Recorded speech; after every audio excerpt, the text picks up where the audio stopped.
ಚಳ್ಳಕೆರೆಗೆ ಸಚಿವ ಸ್ಥಾನ 3 ದಶಕಗಳ ಬಳಿಕ ಮತ್ತೊಮ್ಮೆ ಐತಿಹಾಸಿಕ ಕ್ಷಣ. ನಿರೀಕ್ಷೆಯಲ್ಲಿ ಕ್ಷೇತ್ರದ ಜನತೆ. ಚಳ್ಳಕೆರೆ ವಿಧಾನಸಭಾ ಕ್ಷೇತ್ರದ ಶಾಸಕ ಟಿ.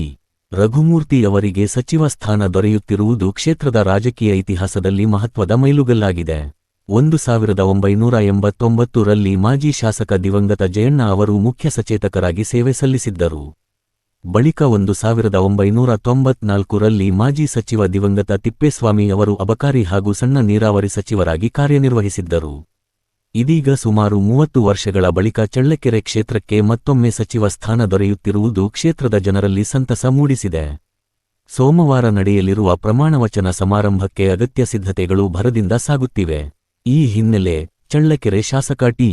ರಘುಮೂರ್ತಿ ಅವರಿಗೆ ಸಚಿವ ಸ್ಥಾನ ದೊರೆಯಲಿದೆ ಎಂಬ ಸುದ್ದಿ ಹರಡುತ್ತಿದ್ದಂತೆಯೇ ಅಭಿಮಾನಿಗಳು, ಕಾಂಗ್ರೆಸ್ ಕಾರ್ಯಕರ್ತರು ಹಾಗೂ ಬೆಂಬಲಿಗರು ಬೆಂಗಳೂರಿನತ್ತ ತೆರಳಲು ಸಿದ್ಧತೆ ಆರಂಭಿಸಿದ್ದಾರೆ. 2013, 2018 ಹಾಗೂ 2023ರ ವಿಧಾನಸಭಾ ಚುನಾವಣೆಯಲ್ಲಿ ಸತತ 3 ಬಾರಿ ಚಳ್ಳಕೆರೆ ಕ್ಷೇತ್ರದ ಜನರ ವಿಶ್ವಾಸ ಗಳಿಸಿರುವ ಟಿ.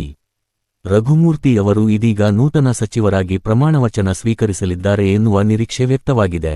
3 ದಶಕಗಳ ನಂತರ ಚಳ್ಳಕೆರೆಗೆ ಸಚಿವ ಸ್ಥಾನ ಲಭಿಸುತ್ತಿರುವುದು ಕ್ಷೇತ್ರದ ಅಭಿವೃದ್ಧಿಗೆ ಹೊಸ ದಿಕ್ಕು ನೀಡಲಿದೆ ಎಂಬ ಆಶಾಭಾವನೆ ಸಾರ್ವಜನಿಕರಲ್ಲಿ ಮೂಡಿದ್ದು, ನೀರಾವರಿ, ರಸ್ತೆ, ಶಿಕ್ಷಣ, ಆರೋಗ್ಯ ಸೇರಿದಂತೆ ವಿವಿಧ ಅಭಿವೃದ್ಧಿ ಯೋಜನೆಗಳಿಗೆ ಮತ್ತಷ್ಟು ವೇಗ ಸಿಗುವ ವಿಶ್ವಾಸ ವ್ಯಕ್ತವಾಗಿದೆ. ಜನಧ್ವನಿ ನ್ಯೂಸ್, ಜನರ ಧ್ವನಿ, ಜನರಿಗಾಗಿ.